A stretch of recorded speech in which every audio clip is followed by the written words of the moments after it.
अरे बहन, आजकल की बहू की क्या ही बात करें। अरे बहू तो हमारे जमाने में थी। हम भी तो कभी बहू रह चुकी है। पर मजाल है कि हमने कभी अपनी सास के सामने ऊंची आवाज में बात भी की हो। लेकिन आजकल की बहू को ही देख लो। उषा बहन, अब मैं अपनी बहू की क्या ही बताऊं।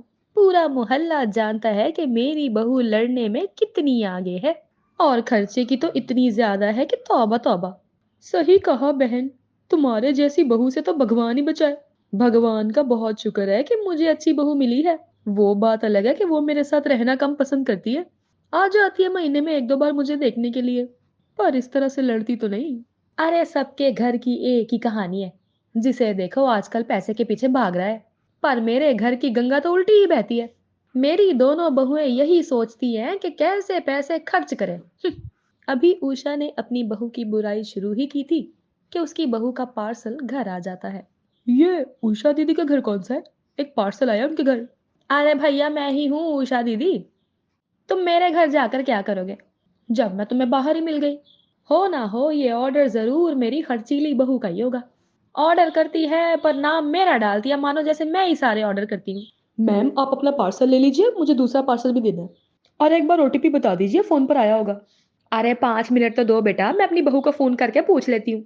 उषा अपनी बहू को फोन करके ओटीपी नंबर पार्सल वाले को बता देती है। और कुछ देर बाद पार्सल लेकर घर पहुंचती है, जहां उसकी बहू नताशा अपनी सास के हाथ से जल्दी से पार्सल लेकर खोलती है, जिसमें बहुत ही सुंदर साड़ी निकलती है। उस साड़ी को देखकर नताशा अपनी सास से कहती है, क्यों माँ जी, ये साड़ी देखकर आपका भी मन डोल गया ना? सच में नताशा, तुमने बहुत अच्छी साड़ी ऑर्डर की है। मुझे क्यों नहीं बताया? मैं भी ले लेती एक साड़ी। फिर हम दोनों बाहर निकलते तो लोग भी देखकर जलते कि देवरानी जेठानी के बीच में कितना प्यार है। लोगों का तो पता नहीं बहू, लेकिन तुम दोनों के इस फजूल के खर्चे से मुझे बहुत जलन होती है। जब देखो तुम्हारा जोमेटो, अमेजोन, फ्लिपकार्ट, पता नहीं क्या क्या। अरे इतनी शॉपिंग इंसान एक साल में नहीं कर पाता जितनी तुम दोनों मिलकर एक हफ्ते में कर डालती हो। माँ जी, ऑनलाइन शॉपिंग चीज ही ऐसी है, हम खुद को कितना भी रोके पर हाथ रुकते ही नहीं। हाँ, पता लगेगा बहू, बहुत जल्द पता लगेगा जब बैंक बैलेंस खाली हो जाएगा। अब जो सामान इस ऐप से खरीद रही हो ना, कुछ दिनों बाद इसी ऐप पे अपने सामान को बेचोगी। क्या माँ जी, आप हमेशा की तरह आज फिर से हमें लेक्चर देने लगी? पर आज आपने हमसे एक बार भी नहीं पूछा कि साड़ी मैंने क्यों ऑर्डर करी। इसलिए नहीं पूछा बहू, क्योंकि अब मुझे समझ में आ चुका है कि तुम दोनों के दिमाग में बुद्धि नहीं है। पर मेरे पास तो बुद्धि है, हाँ। सही कहा माँ जी आपने। आपके पास बुद्धि है इसलिए आप दिमाग से सोचती है। पर हमारे पास एक प्यारा सा दिल है, और इसलिए ना हम हमेशा अपने दिल की सुनते हैं। और मेरे दिल ने कहा, ये साड़ी आप पर खूब जचेगी, इसलिए मैंने ये साड़ी सिर्फ और सिर्फ आपके लिए ऑर्डर करी है।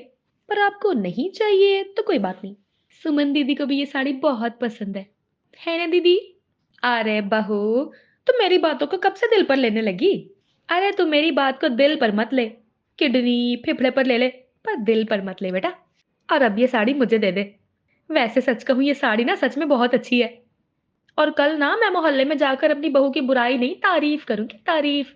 उषा जी साड़ी लेकर बहुत खुश होती हैं। अपनी सास की खुशी देखकर दोनों बहू भी खुश हो जाती हैं और आपस में बातें करती हैं। देखा दीदी, कैसे माँ जी को चुटकियों में खुश कर दिया। अब हम ना एक हफ्ते तक आराम से शॉपिंग कर सकते हैं। जो दिल करेगा मंगवा सकते हैं। अब एक हफ्ता माँ जी कुछ नहीं कहेंगी। सच में नताशा, माँ जी तो गलत फहमी में ही जी रही हैं। उन्हें लगता है कि वो दिमाग से चलती हैं, जबकि सारा दिमाग तो तुम्हारे पास है। दोनों देवरानी जेठानी अपना अपना फोन लेकर बैठ जाती हैं और आपस में जोमेटो में खाना देखते हुए एक दूसरे से बात करती है। यार नताशा, समझ में ही नहीं आ रहा आज दोपहर के लिए क्या ऑर्डर करूं। खाना बनाने का ना जरा भी दिल नहीं कर रहा। और अब तो जोमेटो का खाना खा खा कर भी मन बढ़ता जा रहा है। ऐसा है दीदी, तो आज स्विगी पर ट्राई करते हैं ना? अरे क्या फायदा, डिश तो दोनों पर सेम ही होंगी। हाँ, पर मेरी फ्रेंड बता रही थी कि स्विगी पर ऑफर निकला है। सच में नताशा, ऑनलाइन से ना जितना भी खाना मंगवा कर खा लो पर मन ही नहीं भरता। और जब ऑफर आ जाए तब तो सारी टेंशन ही खत्म। अब क्या था, जैसे ही दोनों को पता चलता है कि स्विगी पर ऑफर निकला है, दोनों देवरानी जेठानी मिलकर दोपहर का खाना ऑर्डर कर लेती है। पर क्योंकि उषा को उसकी फेवरेट साड़ी मिल चुकी थी, इसलिए वो अब एक शब्द नहीं बोलती। देखते ही देखते एक हफ्ता बीत जाता है और एक दिन सुमन और नताशा डोमिनोज से पिज्जा ऑर्डर करती है। इस बात से बेखबर उषा जी आराम से टीवी देख रही होती है। तभी उसके घर की बेल बजती है। अरे इस वक्त कौन हो सकता है, कोई सही से मुझे टीवी भी नहीं देखने देता। उषा दरवाजा खोलती है और देखती है कि पिज्जा वाला हाथों में पिज्जा लिए खड़ा होता है। मैम, ये आपका ऑर्डर, आपके टोटल 600 रुपए हो गए। क्या? 600 का पिज्जा? अरे भाई साहब, आपको कोई गलतफहमी हो गई होगी। आप ना गलत जगह पहुंच गए हैं। हमारे घर में पिज्जा विज्जा कोई नहीं खाता। पर एड्रेस तो इसी घर का है मैम, और नाम है उषा दीदी। ये जरूर उन दोनों कलमुही का काम है। आने दो इन दोनों को, आज इन्हें खिलाती हूँ पिज्जा। भाई साहब, 5 मिनट रुकिए, अभी पेमेंट करती हूँ। उषा पिज्जा वाले को उसके पैसे देकर भेज देती है और खुद जबरदस्ती सारा पिज्जा अकेले ही खत्म कर लेती है।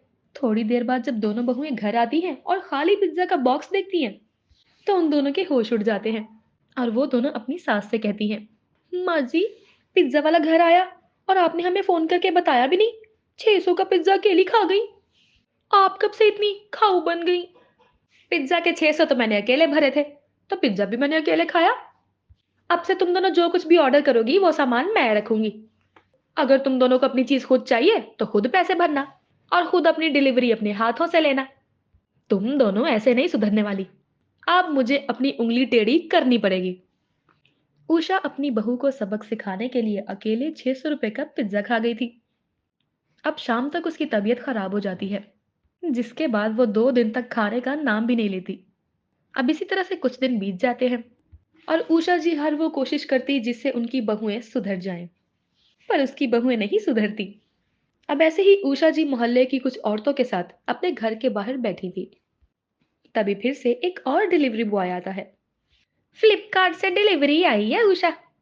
और इस गली में उषा बहन की बहुओं के अलावा और कौन है जो अमेज़न, फ्लिपकार्ट और ज़ोमैटो जैसी चीज़ से ऑर्डर करे? हाँ भैया, किसका घर ढूँढ रहे हो? किसके घर तुम्हें अपनी डिलीवरी पहुँचानी है? उषा दीदी का घर कौन सा है? उनके घर आया है पार्सल।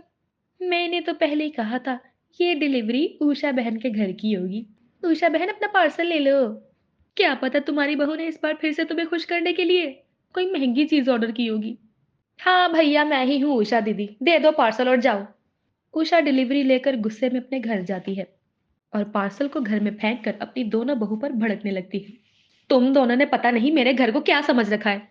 ऐसा एक भी दिन नहीं होता जब हमारे घर कोई पार्सल ना आया हो। अब तो पूरे मोहल्ले को भी पता चल गया है। गली में कोई भी डिलीवरी बॉय आता है तो वो सीधा उन्हें हमारे घर पर भेज देते हैं। और देखो ना, सच में वो पार्सल इसी घर का निकलता है। अरे किसी और को भी मौका दे दो ताकि ये पार्सल उनके घर में भी पहुंच सके। माँ जी, दिवाली आ रही है, इसलिए हमने सोचा कि इस बार घर के लिए भी कुछ ऑर्डर करें। अच्छा, तो तुमने सोचा कि दिवाली का मौका है और घर की कोई चीज ऑर्डर करके माँ जी को खुश कर देते हैं। घर की कोई चीज आ जाएगी तो फिर माँ जी हमें ऑनलाइन शॉपिंग करने से रोकेंगी नहीं। क्यों? यही सोचा था ना तूने? पर अब मैं तुम दोनों के जाल में नहीं फंसने वाली। अब अगर मेरे घर में कोई भी पार्सल आया तो मुझसे बुरा कोई नहीं होगा। आज उषा जी अपनी बहुओं की इन चालाकियों से खुश नहीं होती। उषा जी का पहली बार ऐसा गुस्सा देखकर दोनों बहुएं डर जाती हैं, पर फिर भी वो दोनों अपनी हरकतों से बाज नहीं आती। अब इसी तरह से 2 दिन बीत जाते हैं और इन 2 दिनों में एक भी दिन उषा के घर कोई भी पार्सल नहीं आता और दोनों बहुएं अब भी अमेज़न पर घर की डेकोरेशन के लिए कोई चीज देख ही रही होती हैं। तभी वहां उषा दीदी आ जाती है। क्या कर रही हो तुम दोनों? फिर से दोनों अमेज़न खोलकर बैठ गई ना? माँ जी, हम आपकी इज्जत करते हैं। आपने मना किया इसलिए हमने 2 दिन से कुछ ऑर्डर नहीं किया।